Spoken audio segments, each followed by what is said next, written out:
Mostly just have fun, really. Yeah, it's just yeah, a right. blast. Yeah. Mm-hmm.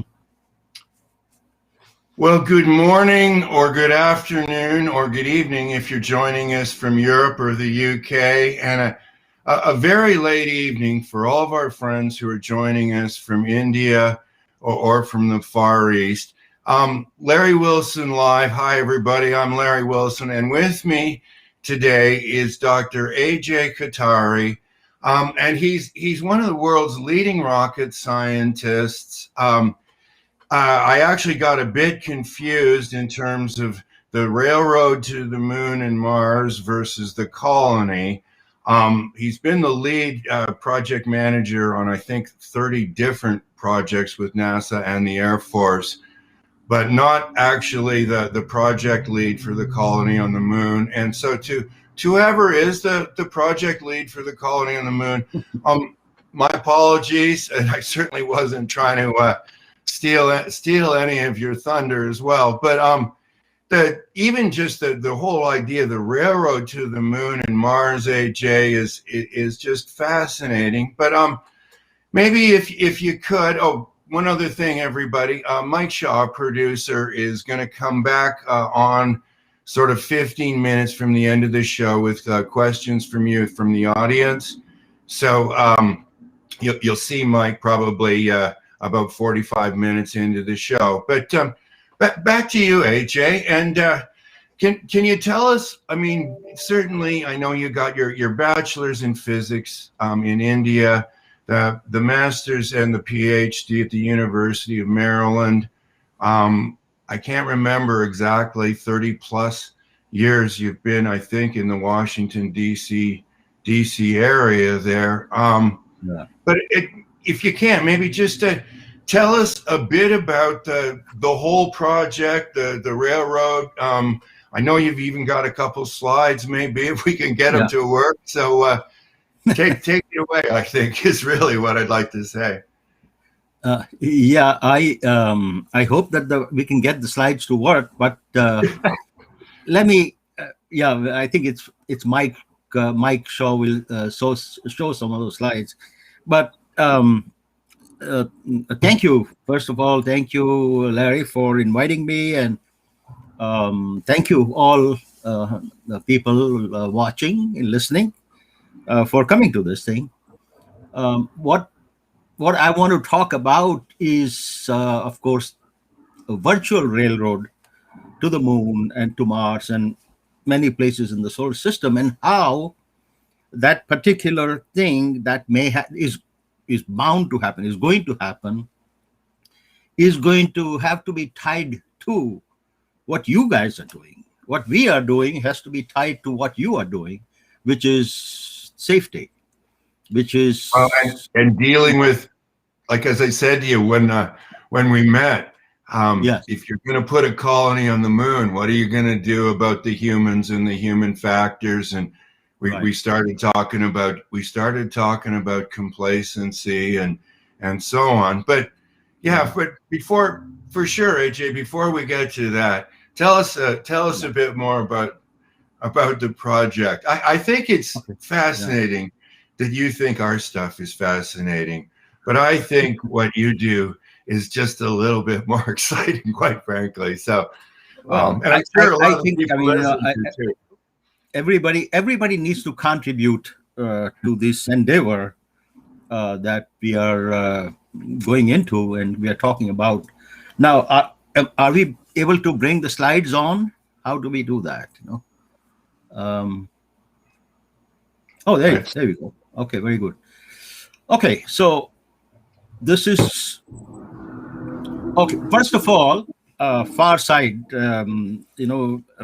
To people who are familiar with the United States, they probably know that there was a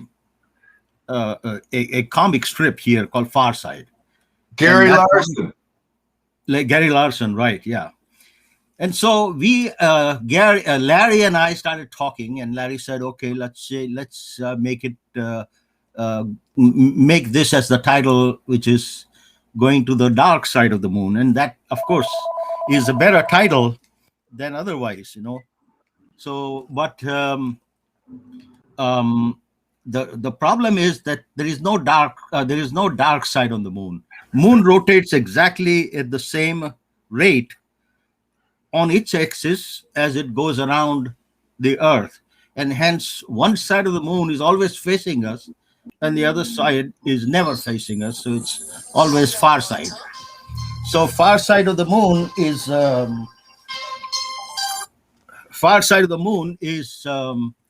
what we have here. And so we decided that okay, we'll go with the far side of the moon here. And so Larry and I decided that we'll name it as going to the far side of the moon. Now, what's happening these days um, in at NASA and Air Force, well, NASA mostly, and the space development in this country is that there is a lot of interest now. About a year ago or so, about 2 years ago, they confirmed that there is a lot of water on the moon. And a lot of water means it's, as you know, it's H2O, and so it's in the form of water and ice. And so then that can become a something for life sustainment on the moon or elsewhere, and also to create propellant. The propellants are hydrogen and liquid hydrogen and liquid oxygen, and H2O is made up of those two things.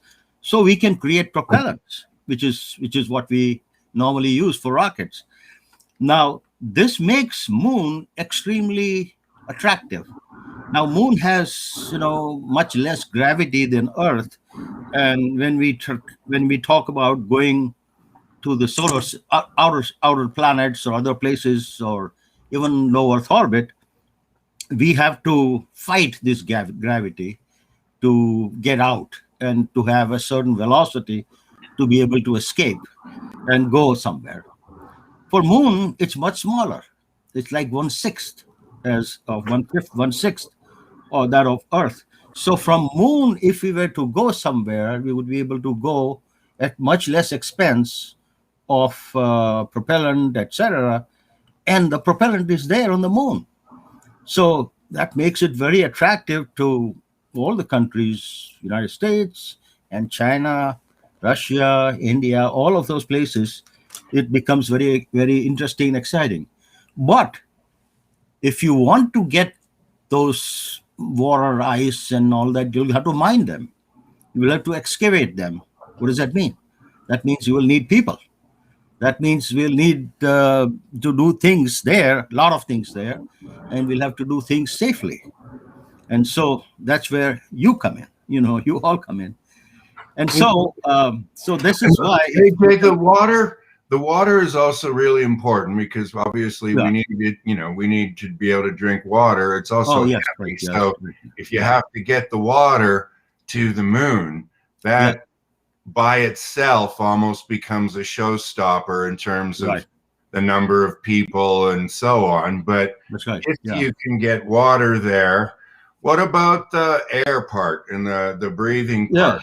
So as you know, water is made, as I said, H2O, and the O part there becomes the oxygen, and so that becomes a breathable thing for breathing also.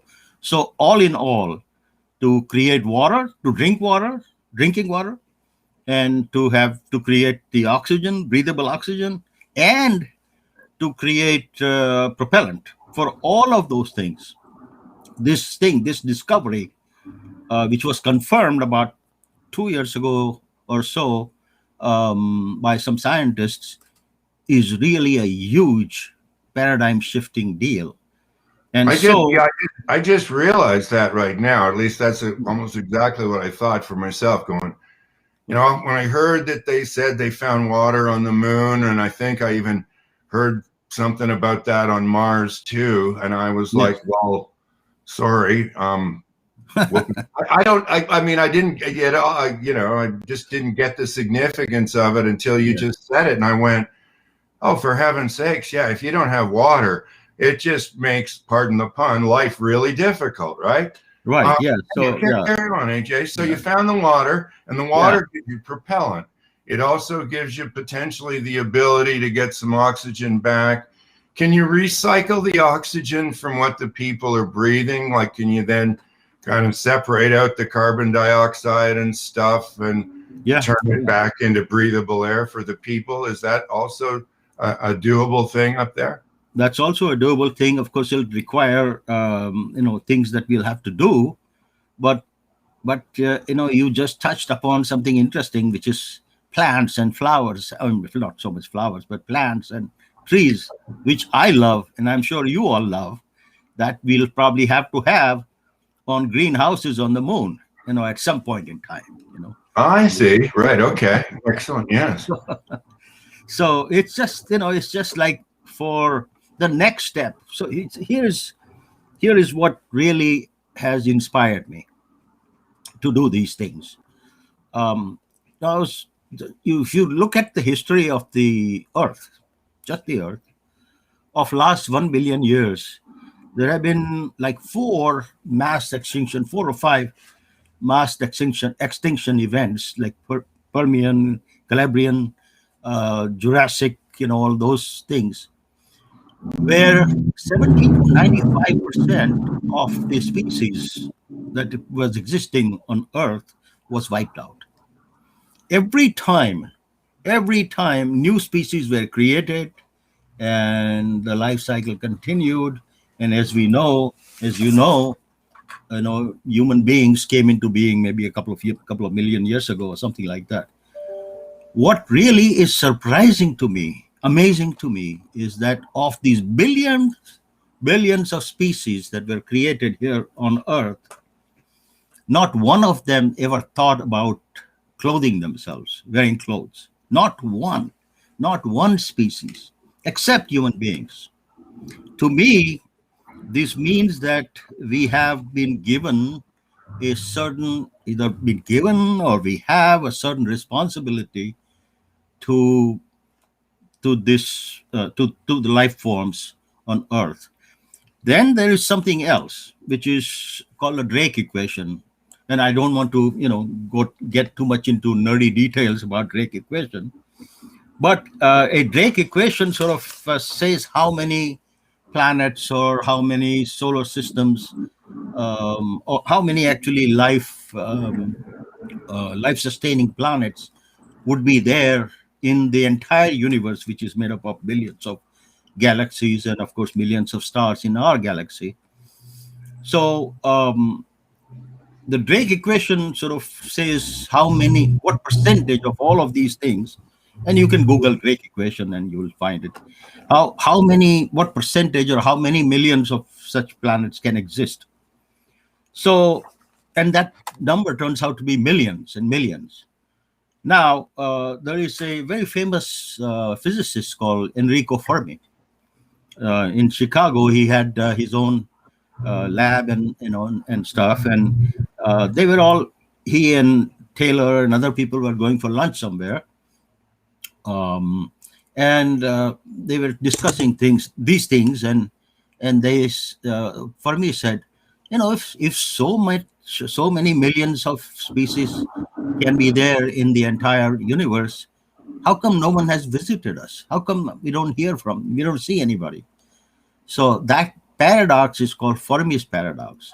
And what this means is that, is it possible that maybe at least in the observable universe, we are the only species with this ability to reach out to other planets, to other places, and also protect other life forms?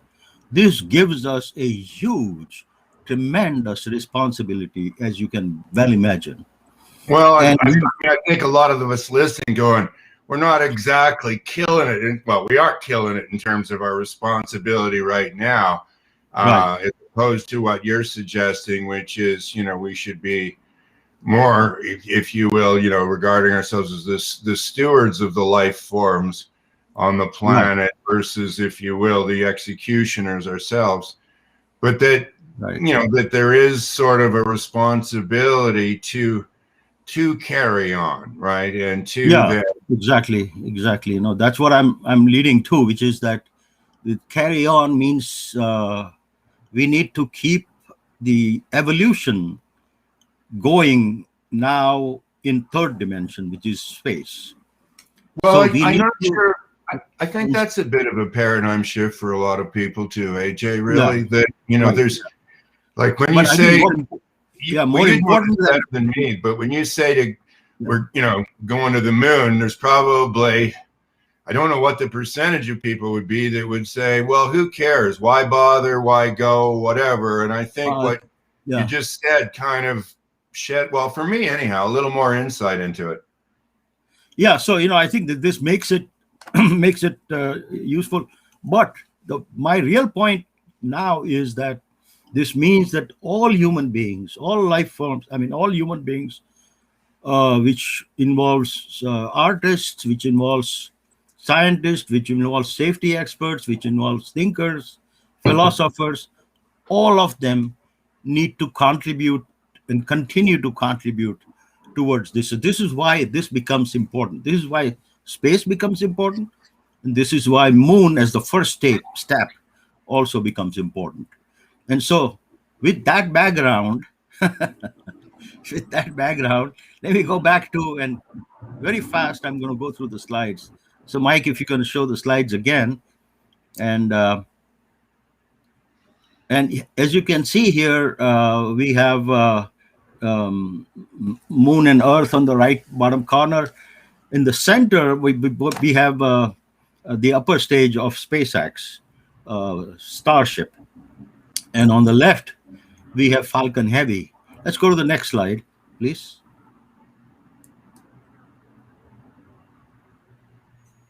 You might have to hit it though, AJ. I may have to hit it. Hi, AJ. For the visuals, you're going to have to control those on your end. And for everybody who's listening on audio, AJ's just got some imagery of some pretty impressive rockets in space. Yeah, okay. I'm going to have to do that here. Okay. Did that happen? Yeah, it did. Okay. All right. So the intent here of my paper is, of course, to come up with a different way of doing things. And this is not very important, but I'm just going to mention that to this audience. We don't have to design a new rocket every time we want to go to for every time you have to go to a farther and farther place, you need to carry more and more fuel. So you have to carry more and more, design a bigger and bigger rocket. The method that I have come up with is that you don't have to do that. What you do is that you have these things are always done in two stages. Upper stage, the second stage, first time will go up and stay in low Earth orbit, and then the upper stage the second flight will take place, and its upper stage will go and combine with the upper stage, which is in the Leo low Earth orbit, and then like that, if you do a couple of flights, you are able to increase your propellant fraction. I'm getting nerdy again. Propellant fraction, such that you will be able to get to the moon at some point or the other. So that's just a paradigm shifting way of doing things instead of what NASA is doing now. And so I've written about this, and it seems to me like some of these things are happening. This next slide is, of course, the amount of energy that would be required. As you can see, there is Moon and Neptune and Uranus and Saturn and all of those places. So these are all calculations that have been done. That slide, everybody, just a sec, AJ. That slide he was just showing everybody was a bit of just how far, how much you'd need to get to the different destinations. Different destination. There is in each color bar. Listen, AJ, we just got to try to at least bring them along. Okay. There is a number written in each color bar, and that number is sort of equivalent to the amount of energy required. You don't have to read it, but it's all, it tells you that it requires much more energy for Neptune and Uranus and Saturn than to the moon. Moon is the closest one that we have, and it's much easier to get to, and it's right there. It's only 3 days away. And so what I'm saying is that we can do this thing with SpaceX, Falcon Heavy, and Falcon 9, and we can do that with also their Starship. That is the new vehicle that they are building right now and doing experiments with this new vehicle, which is all the way to the right here. And so um, it's as you can see here, the others are smaller than this one that they are building. It's huge. I don't think it needs to be that huge, but that's what they have decided to do. And if they had used the method that I'm outlining, they could have probably done that with half the size. Anyway, it's pretty big, and so it becomes a little bit unwieldy and dangerous. Also, it has failed in four flights out of the five, and fifth one was successful last week. These are the different starships that they have built. For going to the moon is slightly different. For going to Mars is slightly different. Those kinds of things. And here is another one on the moon, and a can cut away of the starship with people, riding inside, and this thing has landed on the moon. There is also the thing that they're going to take a flight all the way to the moon and around and come back. It's called Dear Moon Project, and let's see, Dear Moon Project, and that's to be taking off approximately in 2023. So that's sort of the background here, and this is another background.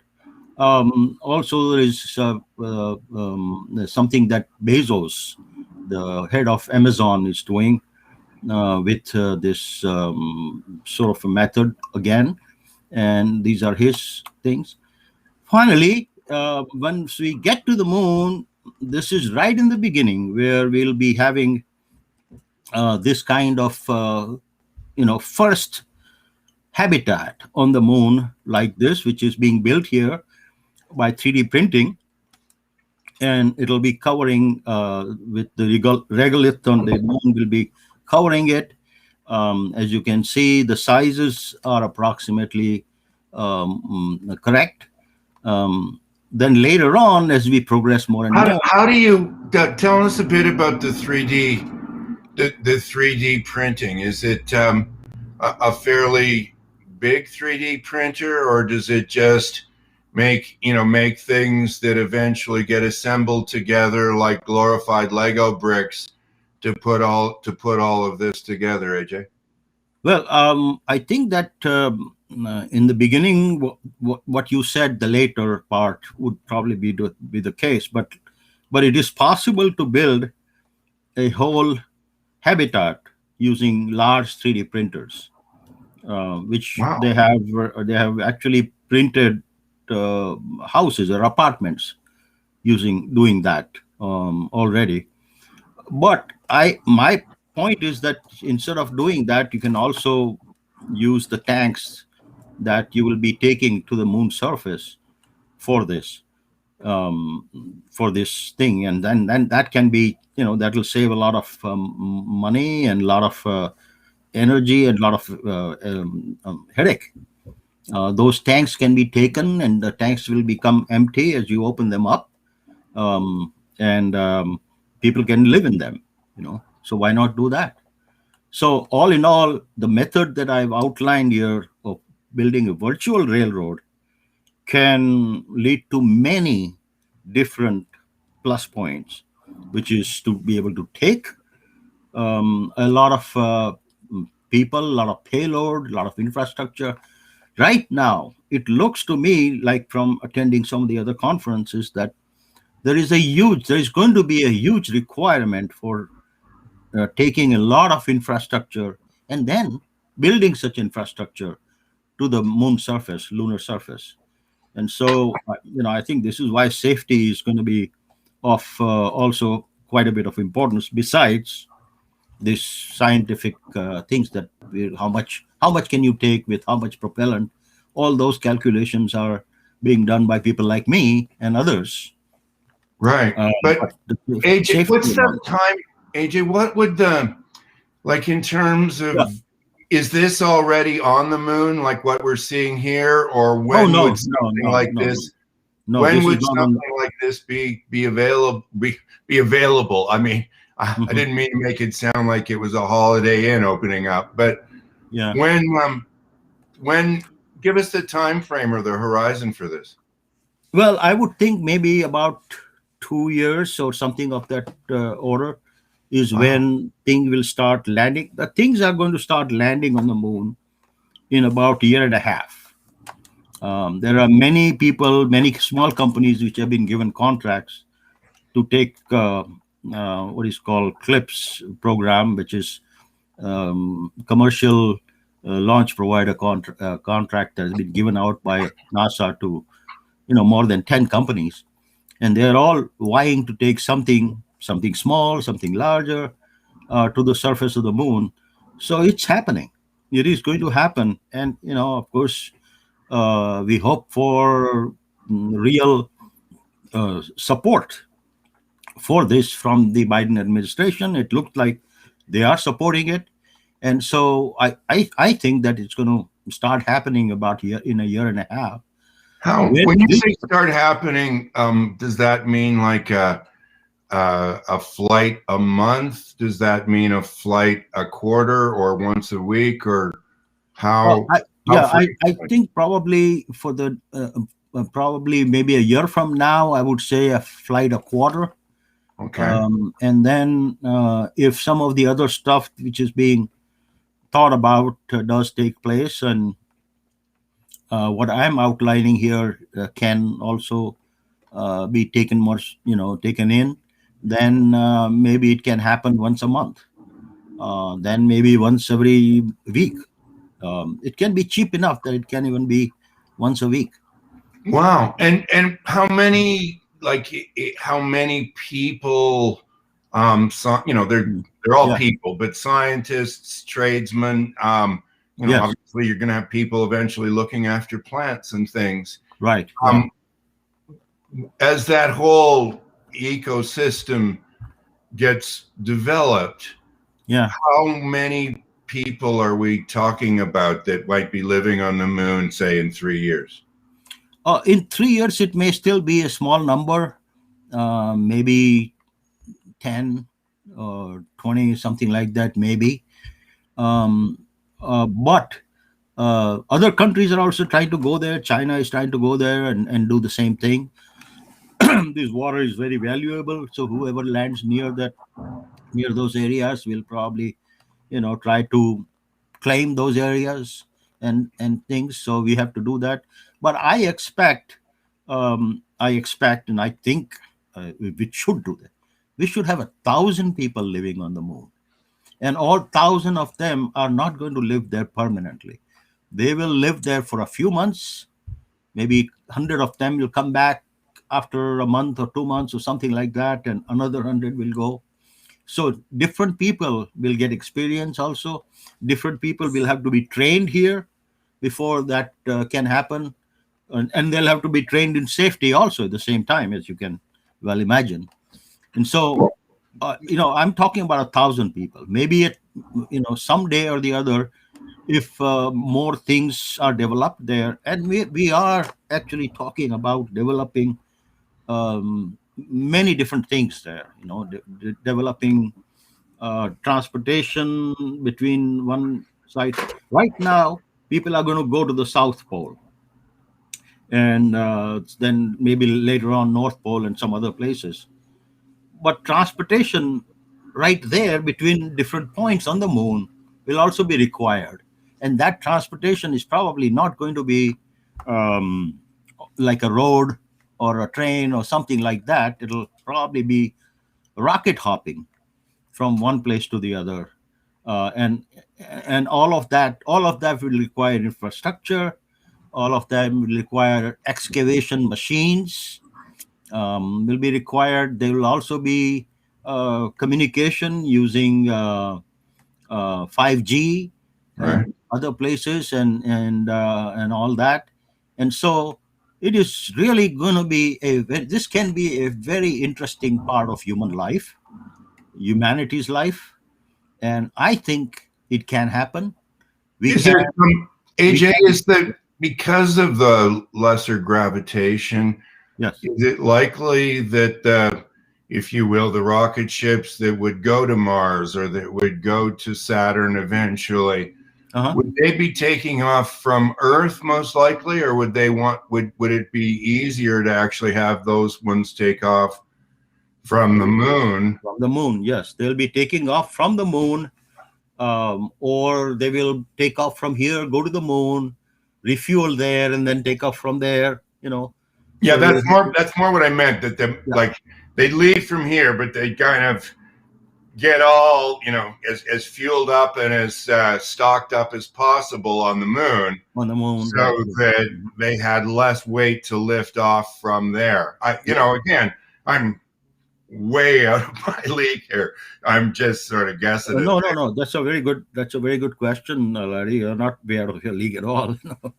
um, it's very interesting what can happen, and in your league of safety, I'm sure I would have to confess that I would look stupid asking questions. So, Well, but I mean, you have very good. when we first started talking about it, and you Yeah. were telling me about how many people Yeah. were potentially going to be on the moon, or could be on the moon. It depended, because it was a while back when we first met. It was sort of before the whole COVID crisis, and Right.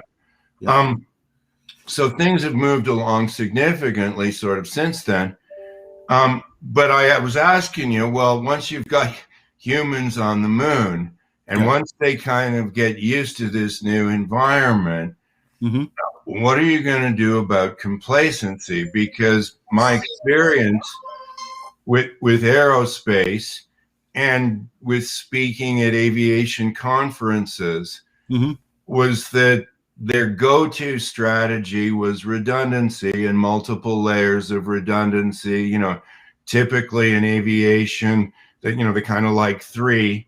And when you're talking about electrical or mechanical components, Hmm. every one of those levels of redundancy is just a benefit. I mean, it might cost you money, but, Hmm. it's a bit of a benefit, right? On the other hand, when Yeah. the levels of redundancy are people, like for instance, counting the instruments in a medical operating room to make Hmm. sure you didn't leave something inside somebody. Yes. One person wasn't enough. We can all make mistakes. So then they had two people, Yes. but that didn't actually get the numbers down. So then they made it three people. This all took a number of years. Hmm. But it still didn't really get the numbers down. And I remember speaking at it was a helicopter aviation summit, but it was global, held in Vancouver. So it was Hmm. actually quite easy for me to get to. And on the expert panel, this lady from Australia said that the thing is that with people, she said, every layer of redundancy, what we have found in Australia begets another layer of complacency with the people. Yes. And I remember just sort of joking with you on the phone saying, so can you imagine if you had 100 people checking your work, like counting the instruments in the operating room? What's that going to do to your and everybody's level of complacency? And I remember you saying, oh, it's just going to make things worse. And I've asked this question to thousands of people, AJ, and everybody says having 100 people checking your work is going to make things worse, not better. And so when I asked you, well, what is the ideal number? I remember you just very candidly saying, well, I don't know. And I said, well, nobody really knows, AJ. I mean, like, I can tell you what thousands of people have said they think the ideal number is, and not one of them picked 100 people, I can assure you. Yeah. But yeah. if you just, like, your guess is as good as anybody's, but I'd say yours is probably a little more educated guess than just about anybody's. What do you think in terms of optimum number, when it's people checking your work? What do you think the optimum number is? 2, 3, 4? My gut feeling is it'll be 3 or 4, something in that neighborhood. It's certainly not 50, or certainly I don't think it is 20. It's obviously not 100. That's just too many cooks spoil the broth situation. Well, yeah, and it's if you can imagine being the 100th person, you're now looking for a needle in 100 haystacks, figuratively speaking. Mm-hmm. You're not expecting to ever find one. So if you ever did, you'd probably have to poke yourself with it before you noticed it, if you know what I mean. You also feel like, hey, 99 people before me have already checked things, and it's been being checked for last 50 people and stuff. So if I go to sleep, if I'm complacent, it's all right. Yeah. Mike, do you have any more slides that you wanted to show there, AJ? Yeah, so the one right now which is it's on human factors and human error. So as you are much more familiar with this, but as you know that this is individual error and individual things in the blue wheels, and organizational expectations in the black wheels. And the systems obviously system as well, level, too, right? right? System level, right. Is this human factor or a human error? That's the question, I guess, and it was a very important thing that you brought up, which is that that human error, if you make this or point fingers at people, it'll just not go off too well. Well, it also ends up with what you end up with is a phenomenal amount of paperwork in a cover your CYA exercise. Yeah, right. Yeah. As you'll be trying to prove that you were duly diligent, and without any kind of documentation, that's difficult. And so now you've got the burden or the inefficiency of all of this additional documentation versus applying the appropriate amount of effort to preventing it in the first place, right? Which is what I was saying, is that you can't actually solve human error with multiple layers of redundancy, but again, you can significantly minimize it, even though there's no hard and fast rule for exactly how many people checking your work that is. I know working with some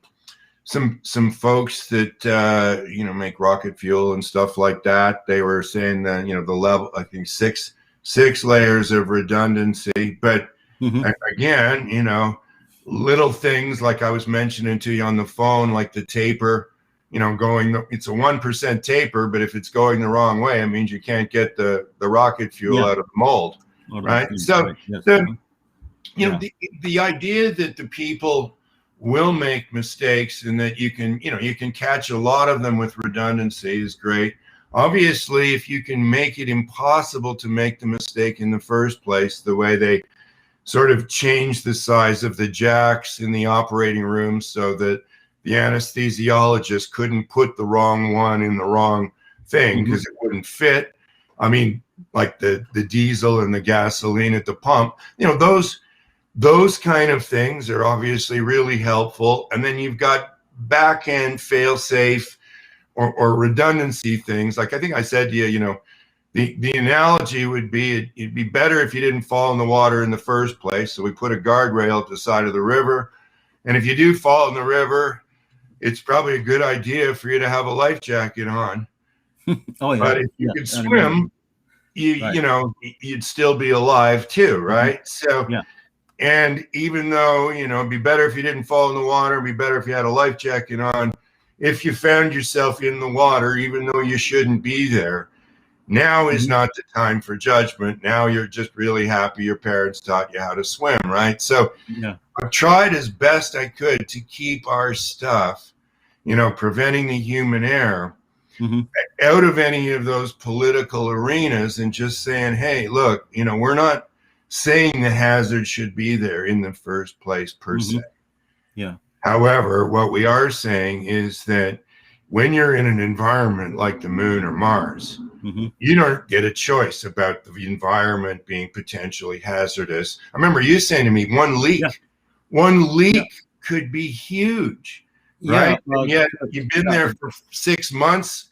You're going to be complacent about things like that. So what plans, if any, does NASA have to deal with the human factor if they're going to start putting humans outside? I mean, we're not necessarily doing a great job of dealing with the human factor here on Earth. I'm a little concerned with how you're going to manage it up there in space. Well, there are two things here which are sort of going in the opposite direction. And we talked about this before. And what you mentioned here is that these kind of things are more dangerous. And I also mentioned that more dangerous on Moon, a small leak in a suit, or a small leak in habitat, or say you fall. And if you fall, something, obviously the gravity here is 1/6, and on Mars is 1/4, and so you're not going to hurt so much as. I remember you telling me that. The slips and falls aren't going to hurt so much, Larry, because the gravity isn't so bad. But it's not so bad, right? There's lots of stuff that you could rip the suit on, kind of thing, and so on. If you fall from a 10-foot height, say for example, you can fall from 60 feet height on the moon and hurt just about the same, or not hurt just about the same. But if you have a suit on, which you will always have when you go outside, here on Moon or on Mars, and if there is any kind of leakage or damage or something that takes place there, obviously that could be a huge problem, right? You'll have to go back to your habitat right away. You have to be able to get back to the habitat right away. Well, here again, you want to look also at the engineering too, and go, let's make sure that we've got whatever we can have in terms of cut resistant. Yeah, we will have all that, and we do all that. A lot of rounded corners too. A lot of rounded corners, everybody. Right. Not a lot of sharp edges here. Yeah. Right. Yeah. But I should also mention that along with this, there is a new thinking also which is going on, which is that we have to take chances. We are not going to be able to have 100% reliability on anything, or even 99.99% reliability on anything about going to or doing this adventurous or next step for evolution type of things about going to the moon. We have to do them. And we cannot take those chances. Now, NASA had a slogan here, some time ago, or it probably still does, that failure is not an option. And now, this is the thing that I'm talking about, which sort of runs up against safety, which is that failure is an option now. And if you don't fail, you don't learn from those things. And in some sense, I would say that learning from those things and then doing it a little bit better is the next slide, actually, which is also from your thing, which is that you you have to not be afraid of making mistakes, but you have to make sure that you learn from those mistakes. So you see the dilemma here, which is that you have to have ability to do as well as you can, and you have to hope to do as well as you can. But if you keep on hoping for 100%, all that for all the new things that you are going to be doing, I mean, when Well, um, AJ, I do understand the dilemma too. I didn't mean to cut you off, but yeah, it's a reality in a lot of other high risk workplaces too. In other yeah, words, there is risk, right, and so the concept of zero, failure is not an option, is zero, right? The same thing with NASA. yeah, So but there's a difference, and you can't achieve, sustaining zero because of regression to the means, impossible. hmm, So, there's a lot of, if you will, philosophers who would say, a goal of zero or failure is not an option, is unrealistic, mathematically, if you want. But the idea of adopting a zero harm mindset, yeah, even though there's an acknowledgement that this isn't sustainable over a long period of time, nevertheless, doesn't negate you striving for it, or to have a sense. Now, this one's a heavy plane to float, a sense of chronic unease, so that complacency doesn't get the better of you. It's a little difficult to go around living paranoid because you've got systems in your brain, like, your reticular activation system, that'll counteract all that. But you can do things to bring your mind back to the risk, and back onto it, your level of complacency, asking people, like I was saying to you on the plane, you can get them to rate their state, how much rushing, how much frustration, how much fatigue, how much complacency on a scale from 1 to 10, and kind of help them come back to the moment a bit. That, again, that you can get to zero with multiple layers of redundancy. You'll never quite get there, but you can come closer. That you'll get to zero with critical error reduction techniques isn't reality either. But again, you can come a lot closer to it than you can saying, come a lot closer to it, and try also to be more careful next time, you can save lives also at the same time. So I think that I'm not saying, no, I'm saying that there is room for, there has to be a place for both the adventurous spirit, but also what you are saying, what you are talking about, what you are advocating, recommending, which is safety and all that. And that can be done. That's the thing that NASA should do. That's the thing that we as humans should do. Well, and we tend to do a pretty good job as humans evaluating mindful risk. We don't do a very good job of evaluating mindless risk. Now, I'm not talking about careless risk or foolish risk. I'm talking about when you just weren't thinking about what you were doing when you were driving, mindless risk, that kind of stuff. And it's bound to happen as people become more familiar with their environments up there. And so, I was, as you mentioned about the rushing part, I thought that this might just be an interesting question to ask you, and if any of your counterparts at NASA are listening too. If you looking for speed, and we all are, once this becomes in the private enterprise, speed becomes money. Like you were saying, every flight, you're making money on every flight. That's typically why you're going to once a week, right? This whole thing is now working on a financial thing, which, like you said, now you've got private enterprise involved in this, and you've got this failure is not an option.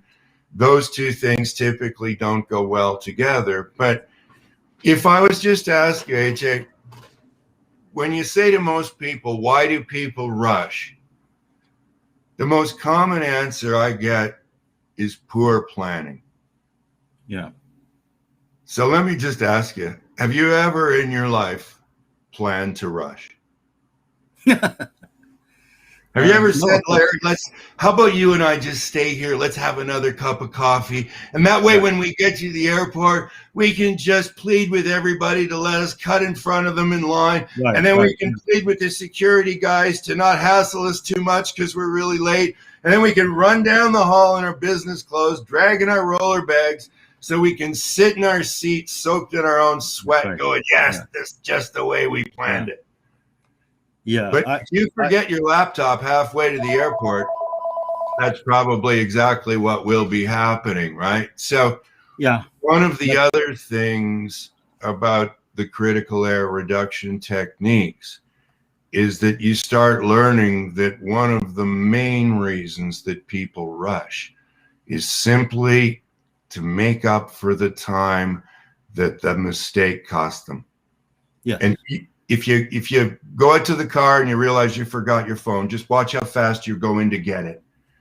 And even if you're not in a rush, you'll almost be running into the house to get your phone because you're a little ticked off that, you forgot it and you wasted some time, right? So getting the people there to understand, if you will, how all of the gears work so they can give themselves a fighting chance, I think is going to also be a real help as well, too, in terms of dealing with the rushing and the pressure, but not, if you will, going down a tangent like poor planning that isn't really very much a part of it. People do know how to plan, and rarely do they ever plan to rush. But when people make mistakes and things get behind schedule, the inclination to rush now, especially if it's your mistake and you're going to be held responsible for it, the inclination to rush is huge. So anyhow, AJ, I don't know whether or not, Mike, you can any more slides, or I can get him to take the slides off and we can potentially start with some questions from the audience if there are any, Mike. Yeah, I think that there are no more slides. I have a feeling that there might be one, but that's all right. Let's just go with it now. Okay. Okay.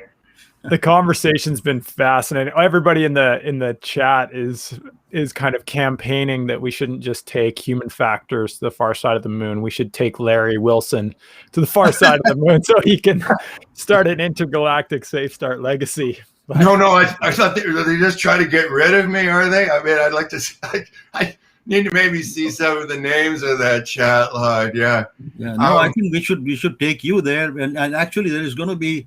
I was just told yesterday that the SpaceX is planning to take more flights to the moon and stuff. And so, Larry, there really is a chance for you and me both, and I hope we'll come back, Well, I actually, I'm, I'd love to, AJ, like when you said, I don't see love on your face, so it's all right. No. Now well, thanks so much. And I mean, AJ did offer back before COVID, there was going to be an aerospace conference in the Middle East. I think it was in Dubai, and we're going to try to go speak at it, but like so many things, kind of put on hold. But the question on the screen, I never really, we haven't delved into too much about the fatigue so far, AJ. So this is, if you will, kind of new territory for you and I to talk about. How will fatigue affect human function on the moon? And this this is going to be definitely a factor, I'm sure. Sleep deprivation, interruption, circadian rhythms being kind of thrown all out of whack. Yes. Is there the equivalent of a premeditated strike to get ahead of this at NASA? I mean, this is very predictable. Well, I think that the fatigue thing is going to be quite, and of course, that on the moon, a day lasts 14 days and a night lasts 14 days.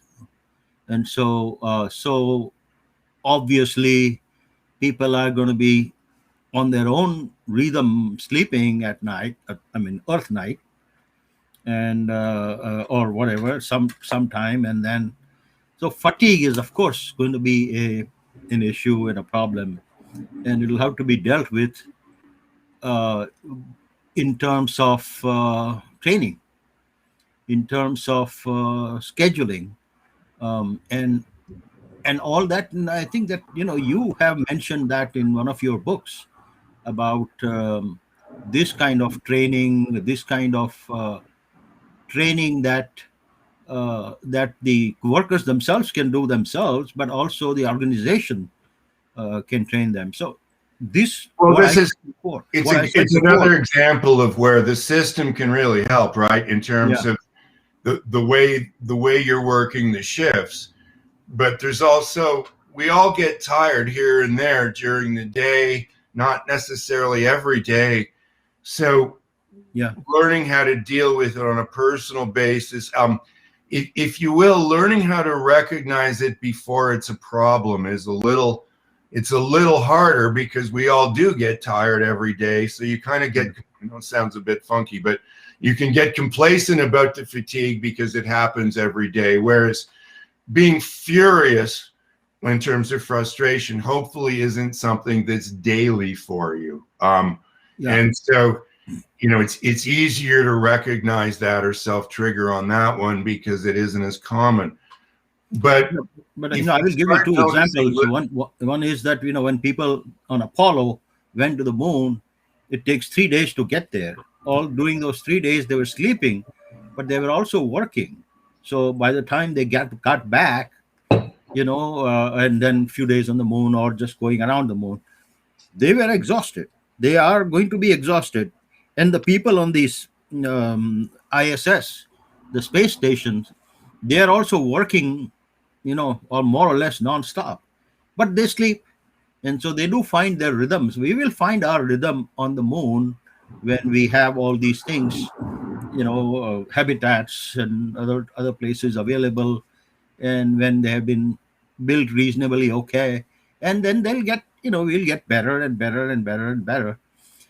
We cannot really just simply say that we should have all those things taken care of right from get go, but we should do the best we can, and I think we will do the best we can, but we will have problems of that type. well, certainly you've got to teach the people what they can do for themselves. And you've also got to, if you will, work with the system to make it as friendly as possible on the circadian rhythms, and making sure that people understand that before you go to sleep, like your stomach might be going to sleep even though you're starting your shift. So the last thing you want to do is eat a big meal because it's just going to sit there.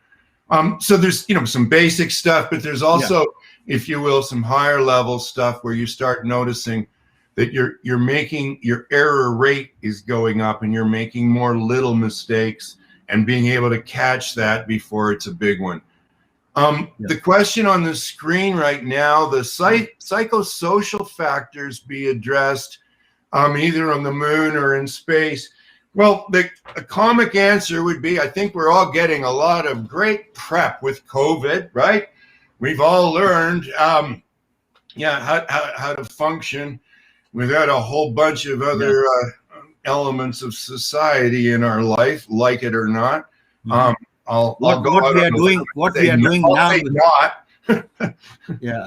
are doing now is what we would do in future from the moon, a Zoom call. Although there would be 2 to 2.5 second delay between what we are saying and what you can hear, but still, yes, we are getting prepped. I mean, is there going to be like eHarmony, for the moon colony specifically, right? Some sort of online dating service for the moon? I don't think so in the short run, probably, but not for another 10, 15, 20 years. If whoever asked the question, if there was a specific psychosocial aspect that you wanted AJ to address, maybe you could try taking the question on from a general perspective, AJ, if you want. It's a big one, that's all. The psychosocial aspect of getting along, not getting along, that kind of a thing, obviously can also happen. And I didn't even think about that. That's also a very interesting point. Yes. Yeah. Murder on the moon is not what we want, obviously, right? It's not going to. Getting angry with each other, or thinking like you want to break things or something like that could be very dangerous there, obviously, right? Would there be any kind of screening at all that we would try to, if somebody was going to be going to something like the moon? I mean, I know you were trying to go, AJ, and you were worried that they might not let you go because of your age, and you were saying, well, maybe I could lie about my age, and I'm saying, I'm pretty sure they're at least ask to see your driver's license.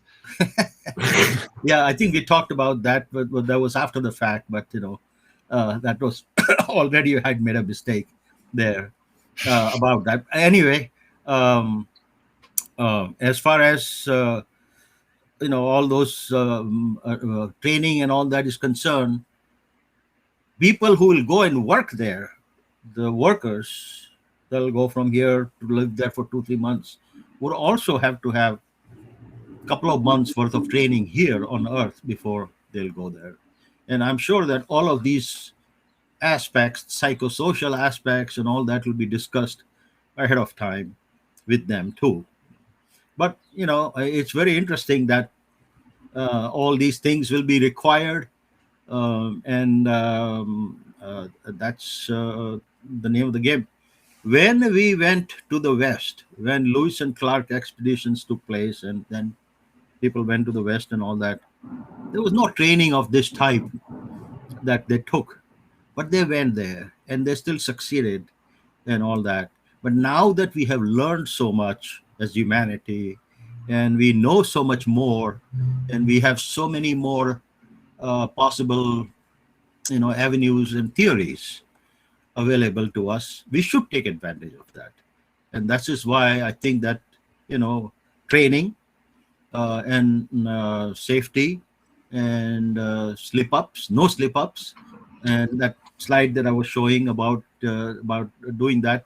On the moon there are obviously craters, a lot of craters, because the moon doesn't have any atmosphere, so even a small asteroid or meteor that comes and hits it does not burn up in the air, and it hits it at full velocity, very high velocity. And so so there are lots of craters like that. And actually the far side of the moon has a lot more crater, because that's always away from the Earth. Earth is shielding some of these projectiles coming towards the moon on the near side, but not on the far side. So on the far side there are more pot marks, smallpox pot marks, and people can fall into them. It's small ones, people can fall into them. The slip up slide that I showed earlier, you have to watch out for that. And then there are also lava tubes on the moon. What happened was that when a lot of lava was going out from the moon towards the surface, it sort of went under in the tube and then came out somewhere. And as it came out, and then it became colder and cooler and all that, and so inside it has created tubes. Those tubes are sometimes 1 kilometer wide, a couple of kilometers wide, and sometimes a few meters wide. And then they have a way that they go out to the surface of the moon. You can fall into them. So you have to watch out for all those. You have to watch out for how you're going to walk in those, because those lava tubes are places for you to live in also, because they are shielding you from radiation on the moon. So there are a lot of things that you have to consider, and all of these things. If you had to guess, AJ, when do you think somebody is going to be born on the moon? Born on the moon will probably take quite a long time. You'll have hospitals and all those kinds of things. Maybe 50 years. Oh, okay, all right. So not in the next 5 to 10 years or something like that. So no. I doubt it. I think that maybe when people start to live there longer, and there's dating apps and all those kinds. Well, no, I guess I just I'm not sure I'd want to be the first person born on the moon either. And people go, well, I knew there was something a bit odd about you anyhow. Yeah. AJ, I don't know, Mike, if there are any more questions. I know we're past the hour, so we should probably wrap this up. Mike, were there any more questions that we could answer quickly? There are a couple more. One was about reduced bone density. And even if I would assume that even if there was 1/6 the gravity, if you had lower bone density, you'd be more susceptible to a broken bone or an injury, even if it was if the fall was, the impact was reduced by the gravity. But I wonder if that's something that's been considered. Yeah, well, actually, the people have lived on the International Space Station for 6 months or more, also, and yeah, sure, and there, of course, the gravity is zero.